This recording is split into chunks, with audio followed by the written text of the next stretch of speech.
สวัสดีค่ะวันนี้เราจะมาคุยกันเรื่องอุทุมพริกประสูตรนะคะเรื่องจากพระไตรปิฎกค่ะครับสวัสดีครับเป็นพระสูตรที่มีประเด็นน่าสนใจมากๆครับ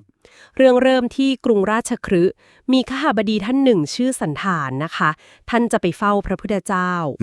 ครับแต่ว่ายังเช้าอยู่ก็เลยแวะไปที่สวนของปริพาชกก่อนชื่อนิโครธ ครับ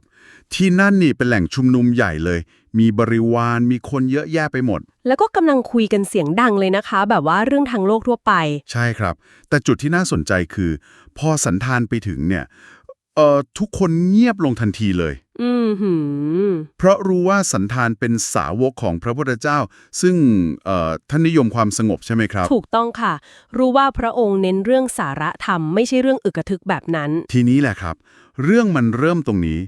สันธานก็อดเปรียบเทียบไม่ได้ครับผม ถึงความต่างเนี่ยครับทำให้นิโครธซึ่งเป็นเจ้าสำนักเกิดไม่พอใจขึ้นมาครับก็คงรู้สึกเสียหน้าเล็กน้อยใช่ค่ะถึงกับท้าทายเลยนะคะแบบว่าดูแคลนว่าพระปัญญาพระพุทธเจ้าเนี่ยคงใช้ได้แค่ในที่สงัดไม่กล้ามาเจอคนเยอะๆหรอกท้าเลยว่าให้เสด็จมาสิจะถามปัญหาให้จนมุมไปเลยแล้วเรื่องมันก็เข้มข้นขึ้นจริงๆนะคะครับเพราะว่าพระพุทธเจ้าทรงทราบเรื่องนี้ด้วยพระญาณทิพโสตนะครับอัศจรรย์มากค่ะและพระองค์ก็เสด็จมาจริงๆครับมาอย่างที่ประชุมของนิโครธเลย โอ้โหการสนทนาหลังจากนี้แหละครับคือหัวใจสำคัญที่เราจะมาดูกันว่าพระองค์ทรงชี้แนะเรื่องการปฏิบัติที่ลึกซึ้งกว่าแค่การบำเพ็ญตบะภายนอกอย่างไงพอพระองค์เสด็จมาถึงนิโครธก็คงจะเอ่ออึ้งไปเหมือนกันนะคะครับก็คงมีอาการนิดหน่อยแต่ก็เตรียมจะถามปัญหาเรื่องธรรมะตามที่ลั่นวาจาไว้แต่พระองค์ทรงเบรกไว้ก่อนใช่ครับพระองค์ตรัสว่าธรรมะของพระองค์มันลึกซึ้งนะคือคนที่ทิฏฐิต่างกันเนี่ยจะเข้าใจได้ยากทรงพลิกประเด็นเลยครับชวนคุยเรื่องที่นิโครเชี่ยวชาญแทนคือเรื่องลัทธิของเขาเองการกีดกันบาปด้วยตบะเนี่ยว่าอะไรคือที่สุดอะไรคือยังบกพร่องอยู่ เป็นการตั้งรับที่แยบคายมากเลยค่ะเปิดโอกาสให้เขาแสดงก่อนใช่ครับแล้วพระองค์ก็ทรงไล่เรียงการบำเพ็ญตบะแบบเข้มๆที่พวกเขานับถือกันเช่นไม่นุ่งผ้าเลียมือกินของแปลกๆทรมานตนต่างซึ่งนิโครธก็ยอมรับว่าใช่เลยนี่แหละคือความบริบูรณ์คือสุดยอดของตบะในมุมของเขาๆครับผมแต่แล้วก็มาถึงจุดเปลี่ยนสำคัญเลยค่ะพระพุทธเจ้าตรัสว่าแม้จะทำตบะเข้มงวดขนาดนี้ก็ยังอาจมีอุปกิเลสเกิดขึ้นได้ อืใช่ครับเครื่องเศร้าหมองของจิตใจโอ้โหตรงนี้น่าทึ่งมาก คือยิ่งปฏิบัติเข้มงวด ยิ่งมีโอกาสเกิดกิเลสละเอียดพวกนี้หรอคะ อย่างความพอใจในตบะตัวเองนี่ก็ใช่ไหมคะ ถูกต้องครับเพราะพอยึดมั่งในการปฏิบัติของตัวเอง หรือภาพลักษณ์ของนักบวชผู้ทรงตบะเนี่ยมันก็เปิดช่องให้เกิดอัตตาความยึดถือตัวตน อ๋อค่ะ การเปรียบเทียบยกตนข่มผู้อื่น หรือแม้แต่ทำไปเพื่อหวังลาภสักการะคำชมอะไรแบบนั้นนะครับเข้าใจเลยค่ะ ต้องยอมรับว่าเป็นจริง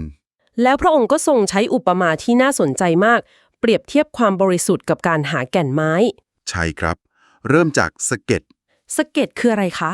คือแค่ทำตบะโดยที่ไม่มีอุปักกิเลส22 อย่างนั้น แค่นี้ก็ถือว่าดีขึ้นแล้ว แต่ยังเป็นแค่ผิวอ๋อ แค่ไม่มีกิเลสหยาบๆพวกนั้นก็ยังเป็นแค่สะเก็ด ๆครับ ขั้นต่อมาคือเปลือก อันนี้หนาขึ้นมาหน่อย เปลือกนี่คือนอกจากไม่มีอุปกิเลสแล้วต้องทำอะไรเพิ่มคะ ก็คือต้องสำรวมในศีลพื้นฐาน 4 ข้อ ไม่ฆ่าสัตว์ ลักทรัพย์ พูดเท็จ ประพฤติผิดในกาม แล้วก็ต้องเจริญสมาธิด้วยครับ ละนิวรณ์5ได้ นิวรณ์5คืออุปสรรคทางใจที่กั้นความสงบใช่ไหมคะ ใช่ครับ แล้วก็ต้องแผ่พรหมวิหาร 4 ด้วย เมตตา กรุณา มุทิตา อุเบกขา โหนี่ก็ละเอียดขึ้นเยอะเลยนะคะ ต่อไปก็คือกระพี้ใช่ไหมคะ ครับกระพีหรือเนื้อไม้ถัดจากเปลือก คือทำได้ถึงขั้นเปลือกเมื่อกี้ แล้วยังระลึกชาติก่อนได้ด้วย ปุพเพนิวาสานุสติญาณระลึกชาติได้ ครับ แล้วสุดท้ายที่นิโครธเขาเชื่อว่าเป็นแก่นล่ะคะ แก่นในมุมของเขาคือทำได้ถึงขั้นกระผี แล้วก็มีตาทิพย์ทิพจักขุนะครับ เห็นการเกิดดับของสัตว์อื่นตามกรรมได้ นิโครธก็ยอมรับในแต่ละขั้นนะคะว่าเป็นยอดเป็นแก่นในมุมของเขา ใช่ครับ แต่พระพุทธเจ้าก็ทรงชี้ให้เห็นว่า ทั้งหมดนั้นน่ะมันเป็นแค่สะเก็ดเปลือก กระพี้แล้วก็แก่น ในกรอบของลัทธิตบะเท่านั้นเอง ยังไม่ใช่ที่สุดจริง ครับ ก่อนที่พระองค์จะตรัสสรุปว่า ธรรมะที่พระองค์สอนสาวกเพื่ออาธิพรหมจรรย์คือความหลุดพ้นที่แท้จริงเนี่ยมันยอดเยี่ยมกว่า ประณีตกว่าการบรรลุแค่แก่นของตบะแบบนั้นเยอะเลย ๆ ผลเป็นยังไงต่อคะทีนี้ ก็คือพวกปริพาชกที่เป็นบริวารนะครับ พอฟังแล้วก็เอ่อสิ้นหวังเลย รู้สึกว่าที่ทำมามันห่างไกลความจริงมาก อืม สันธานคบดีก็เลยได้โอกาสทวงคำท้าเดิมที่นิโครธเคยพูดไว้ ทำให้นิโครธนี่นิ่งไปเลยนะคะ ก็เขิน กับก้มหน้ายอมรับผิดต่อพระพุทธเจ้าเลย ซึ่งพระพุทธองค์ก็ไม่ได้ทรงตำหนิซ้ำเติมนะคะ ไม่เลยครับ แต่กลับชี้ว่าการรู้ข้อบกพร่องตัวเองแล้วยอมรับตรงๆเนี่ยแหละ คือความเจริญในอริยวินัย แล้วก็ทรงย้ำว่าพระพุทธเจ้าทุกพระองค์น่ะท่านนิยมความสงัด ไม่ใช่มาคุยเรื่องไร้สาระเสียงดังแบบนี้ ครับ แล้วพระองค์ยังทรงเมตตาเสนอทางออกให้นะครับ บอกว่า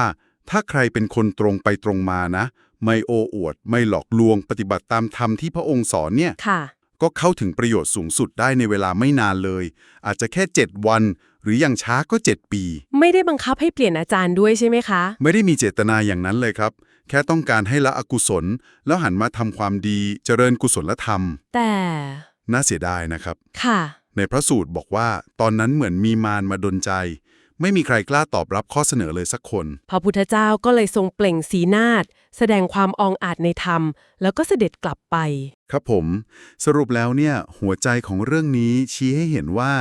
การปฏิบัติทางจิตวิญญาณจริงๆเนี่ยมันไม่ได้วัดกันที่ความเข้มงวดภายนอก การทรมานกายอะไรพวกนั้นเลย แต่มันอยู่ที่ข้างใน ใช่ครับ อยู่ที่การขัดเกลาภายใน การรู้ทันและก็ชำระล้างอุปกิเลสหรือความเศร้าหมองในใจเรานี่แหละ การมีศีลสมาธิปัญญาเป็นลำดับขึ้นไป ครับสำคัญกว่าเยอะเลย และก็ที่สำคัญคือ แม้แต่การยึดมั่นในการปฏิบัติที่ดีของตัวเองเนี่ยก็อาจจะกลายเป็นเครื่องกั้นความก้าวหน้าจริง ๆ ได้เหมือนกัน เป็นประเด็นที่ชวนกลับมามองตัวเองมากๆเลยค่ะว่า เรามีอุปกิเลสหรือความยึดติดในรูปแบบความเชื่อ หรือการปฏิบัติอะไรบางอย่างที่มันซ่อนอยู่โดยไม่รู้ตัวหรือเปล่า ครับ และมันกำลังขวางความเข้าใจที่ลึกซึ้งกว่าเดิมอยู่ไหม บางทีการกล้าที่จะยอมรับความผิดพลาด หรือความยึดติดนั้นตรงๆอย่างที่นิโครธทำในตอนท้ายสุดนะคะ ครับ อาจจะเป็นก้าวแรกที่สำคัญที่สุดของการเดินทางภายในก็ได้นะคะ